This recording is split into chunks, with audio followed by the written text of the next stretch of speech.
Hello बच्चों, आज हम बात करने वाले हैं क्लास 10th के एक और बेहतरीन चैप्टर जिसका नाम है पृष्ठीय क्षेत्रफल और आयतन, जो कि इंपॉर्टेंट चैप्टर है और इससे हर साल मैक्सिमम क्वेश्चन पूछे जाते हैं।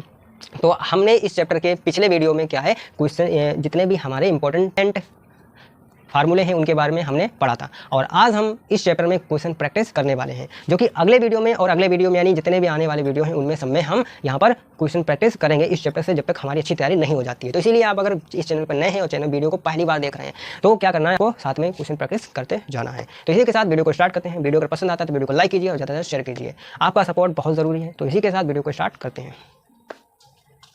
करें अपने बगीचे के लिए एक पक्षी स्नागर यानी पक्षी के रहने के लिए, ठीक है, बगीचा बनाया है जिसका आकार एक खोखले बेलन जैसा है। ठीक है, जो हमारा स्नागर बनाया है उसका जो आकार है वो खोखले बेलन के जैसा है। ठीक है, अब क्या है कि जिसके सिरेज पर एक अर्धगोलाकार बर्तन बना हुआ है। बेलन की जो ऊंचाई है वो 10 मीटर है और उसकी त्रिज्या यानी बेलन की त्रिज्या 30 मीटर और ऊंचाई 10 मीटर है। अब 25 स्नागर का हमें संपूर्ण क्षेत्रफल ज्ञात करना है, ये हमारा क्वेश्चन है। तो इसमें जो हमें दे रखा है वो हम पहले लिख लेंगे। जो हमारा 25 स्नागर है वो कुछ इस तरह से है, कुछ इस तरह से चित्र में हमारा है। ये हमें चित्र दे रखा है लेकिन मैं यहाँ पर बना दे रहा हूँ। ठीक है, जो 25 नागर है उसका चित्र हमारा कुछ इस तरह से बना हुआ है।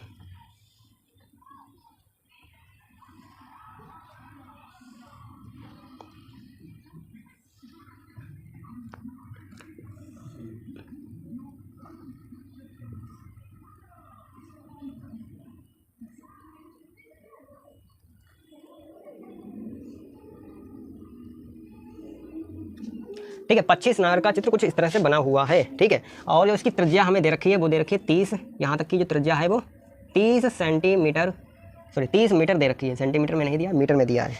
ठीक है, अब क्या यहाँ पर इसकी जो ऊंचाई है वो कितनी दे रखी है, 10। इसकी जो ऊंचाई है वो हमें 10 मीटर की दे रखी है। ठीक है, ये हमारा चित्र है, ये हमारी वैल्यू है। अब यहाँ पर लिख देते हैं कि एच जो दे रखा है वो हमें 10 मीटर दिया है और जो आर का मान दे रखा है वो हमें 30 मीटर दिया है। ये हमें गिवन है। अब बस हमें इसका क्षेत्रफल ज्ञात करना है। तो ध्यान से देखो, 25 नागर का जो चित्र है वो कितना है, जो बेलनाकार आकार है ना, और यहाँ पर कोई कटोरा भी रखा हुआ है। अब कटोरे का यानी कटोरा जो है वो अर्ध गोलाकार है, यानी आधा गोला है, और आधे गोले का क्षेत्रफल आपको लगाना है और बेलन का क्षेत्रफल लगाना है। सिंपल सी कहानी है। ठीक है,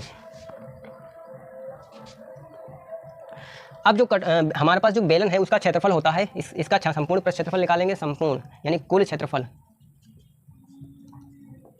कुल क्षेत्रफल आप निकालोगे तो क्या करोगे, बेलन का क्षेत्रफल 2 पाई आर एच, ठीक है, प्लस अर्धगोले का क्षेत्रफल कितना होता है 2 pi r square, 2 pi r square हो जाएगा। ठीक है, अब क्या करना है, यहाँ पर 2 पाई आर और 2 पाई आर कॉमन ले लो, तो ये हो जाएगा 2 पाई आर कॉमन और यहाँ पर हो जाएगा एच प्लस आर। अब बस आपको क्या करना है, यहाँ पर इसको साइड में देते हैं।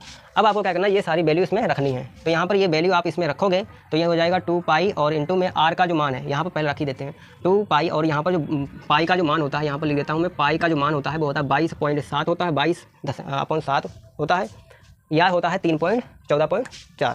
ठीक है, 31.4 होता है मान। अब क्या यहाँ पर ये मान रखेंगे, पाई का मान 22/7 हो जाएगा, 22/7, और गुणे में आर का मान हमें दे रखा है 30। ठीक है, और यहाँ पर एच का जो मान है वो दे रखा है हमें 10 और प्लस में हो जाएगा 30। ठीक है, अब क्या करना है भाई साहब, इसको सॉल्व करो तो ये हो जाएगा आपका, इसकी मल्टीप्लाई करोगे हो जाएगा 44 गुणे 30 और नीचे हो जाएगा 7 और ब्रैकेट ये जोड़ दोगे आपस में तो ये हो जाएगा आपका 40। ठीक है, अब क्या करना है, इनकी गुणा कर दो, तो यहाँ से इसकी मल्टीप्लाई कर दोगे हो जाएगा 12, यानी हो जाएगा 1200 और मल्टीप्लाई में 44 हो जाएगा और नीचे हो जाएगा 7। ठीक है, अब इसकी मल्टीप्लाई करोगे तो इसका 12 और नीचे 44, इनकी मल्टीप्लाई आपस में, तो ये हो जाएगा 8, ये हो जाएगा 4 और ये हो जाएगा 8, ये हो जाएगा 4, तो ये हो गया 4, 12 और ये 5, 528। ठीक है, और नीचे हो जाएगा 7। इसको आप सोल्व करो तो ये हो जाएगा 7। ठीक है, तो यहाँ पर जो है 75.5 के आसपास इसका क्षेत्रफल आ जाएगा मीटर स्क्वायर में। तो इस तरह से ये कंप्लीट हो गया। तो इस तरह से ये क्वेश्चन भी कंप्लीट हो गया। अब हमें